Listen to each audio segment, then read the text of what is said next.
The Ottawa Senators are doing that to teams lately. Yeah. Just no effort. We want to, I mean, yeah, so that happened with the Leafs as well. Okay, so Yeah. Matt Murray was supposed to start. Uh-huh. There's something that goes on at warm up. At first, I saw that it was something to do with a Nylander shot, and then I saw something about his knee. What the hell was going on with Matt Murray? It was I think it's his ankle. His Is ankle. what I read. So it has nothing to do with the groin. Okay. Um I bring up the groin because that was the injury at the beginning of the year. Yeah. But it had nothing to do with the Nylander shot, apparently. Okay. What That's was it. that? Just got stung up. Oh I don't God. know. That's all I know. It I does. know as much as you. It does result in Samsonov going in last minute and getting his first regulation loss at home. Apparently, Oh, were they at home? That I think is, were they? yeah, they Wait. were Friday night. You're right. They You're right. were. Did They you? were. You're right. Sorry. Yo, did you see that video of the dude who was wearing like the Leafs helmet and he had like a Leafs like flag around him, and he just walked out into the arena from like the concourse and just yelled Leafs or whatever. No. Yeah, no, it was going around. I think it was I forget what site was posting it, but I remember watching the video like the day after the Sens game. I was like, what? You can see the scoreboard and it's right at the start of the game. I'm like, what game did he go to? When I see the Sens or the other team, I'm like, ah. Oh, no, I did not see that. Did not No, see that going around. Uh, he had a bad night. Samsonov or the guy. The guy, well, both. Both. Yeah, no, that was Whole team did. the whole team did. Listen, like I'm not gonna I'm a big proponent of not every single loss needs to be a referendum, right? Like that but that being said, this is the frustrating part. Is like and I'm not okay, I'm gonna say it like this, but I want to be clear. I'm not discrediting Ottawa, and then I'm not discrediting Montreal because I think you look at the game they played against Montreal, and I think there are patterns there too, where I think they lose themselves the game. They just lose themselves the game. Because they walk into most games know that for the most part they can win most games. Yeah, walk in the And favor. Yeah, yeah, and then they walk out sometimes like that. And it's like that's the frustrating part. Is like you have games like that two within the last week and a half where it's like you've just lost yourself the game because of your effort. And I'm not, and again, not discrediting Ottawa or Montreal in this case. In this case, like they played really good games. Like it's not like it was 5-2 against the Sens. What was the score against Montreal? Why can't I remember? I'm double checking it, man. I'm not. It was 4 or 5. No. Montreal against Toronto. What was the score last Oh, week? No. 3-2 OT. Right, and Toronto was up, right, and Yeah, 2-0. Yeah. and they lost, and they blew the lead, which whatever. That's the frustrating part is that they lose themselves games when again, like at the end of the day, I don't think whether you play when you're playing Tampa in the playoffs, whether you have home ice advantage or not, at the end of the day, is it nice to have home ice advantage? Absolutely. But I don't think it's pressing. But at the same time, it's when you add up all these points, would have been nice. It's also a thing of I get sick of the fact that you almost know it's NHL script writers at their best, where it's a sub 500 hockey team the Leafs are playing. Here comes an embarrassing loss in a way, Yeah. which just I to a point, Alex. I like routine, I like repetition, until I don't.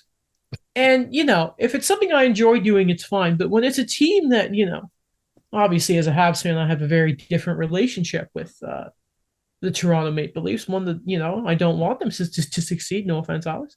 But when you have that, and then you keep hearing the same damn headlines every Saturday night, it gets a little annoying. Speaking of annoying headlines, I think we should talk about the fact, Alex, that Austin Matthews is going to be up post the All Star game. I think it's 3 weeks with a Mm-hmm. sprained knee. Sure. So it Alex, I knew the moment that this injury news came out what was going to happen. Or I had an expectation, and somehow it was worse. I saw things like people, I think it was Steve Dangle saying, it's not the worst time for injuries because he'll be back when they have a softer schedule against Montreal and that, which I thought great. Love it. I saw headlines like, should the Leafs pull a Gabe Landeskog with Matthews, get the procedure done, and have him ready for the playoffs and have the cap space ready for the deadline. I saw all these things, Alex, and I am so sick of it. I am so, so, so sick of it. And he's only been out a few days. How do you feel? First off, welcome to Gary Bettman's NHL. That That's last a one very about good point. Very like good point. the last one about Gabe Landeskog. Yeah. Welcome to Gary Bettman's NHL. Um, in the past, the team has fared. Obviously, they're a much better team when Austin Matthews is in the lineup. Historically speaking, they fared fine when he's out of the lineup. I'm not particularly pressed. And I'm assuming we'll talk about this with Ilya Mikheyev when we get to Vancouver. But again, like, listen, I've been pretty adamant on if the guy's injured, just sit him. Like, it's not worth dealing. I'm kind of tired of dealing with, especially when it comes playoff times. And Freddie Anderson was the biggest one, where he's so goddamn tired and probably injured that you end up seeing what you end up seeing in the playoffs. But listen, he was playing through an injury. We know that for a fact. Literally, we know that for a fact because they said it when he missed a game against Nashville and Detroit. Mm-hmm. Listen, man, he'll be back in 3 weeks. Like, I don't know. Like, there's nothing. I don't think it needs to go much deeper than he'll be back in 3 weeks. To be honest, like, I'm not pressed. I don't think it does. I don't think it changes much. Yeah, I don't care. It's like a thing of it's really just Toronto media at its finest, isn't it? Where here's But this I one don't think that's a great Toronto thing, though. Like, I think you're pinpointing on that, but don't pretend like any other market. If a person who made $10 million in Gary Bettman's NHL, like, what do you think they were talking about in Colorado when what I'm they did that with referring Gabe? to mainly is the day the news comes out. Oh, dogs, like, don't worry, guys, I'll address the nation, and it becomes a big song and dance. Yeah, no, that was ridiculous. I saw the ODOG or the Overdrive tweet or whatever, and I'm like, Yes. why? Like, who's like? I get it. It's a shtick. It's a radio shtick, and that's fine. It was just odd. You and I had a very nice text exchange about Skip and Shannon, and I think it's kind of like that. It falls into that world of hot topic, hot take sort of. Yeah, when they Take. spend 20 minutes on Steph Curry throwing his mouth guard. Yeah. Apparently, every time he's ever been thrown out of a game, it's for doing that same thing, throwing his mouth guard. Which I guess, if it was COVID, like, obviously COVID is still around, but those heydays, I can imagine you could do it. Anyway, that's a discussion for another. I don't know enough about basketball to get into that. And unless somebody wins the fantasy league and tells me I have to watch it, I'm not going to watch it. Anyway. Yeah, no, I just the thing of stretching, like the whole Landeskog discussion and talking about it when we're not even at the All-Star game, I'm like, here's the thing. I think if the Leafs did do that, you know how it's like every team can try and get away with something, but it feels like when Toronto do it, it's always sort of the league are kind of like, yeah, no, we're not going to let that happen sometimes. Mm-hmm.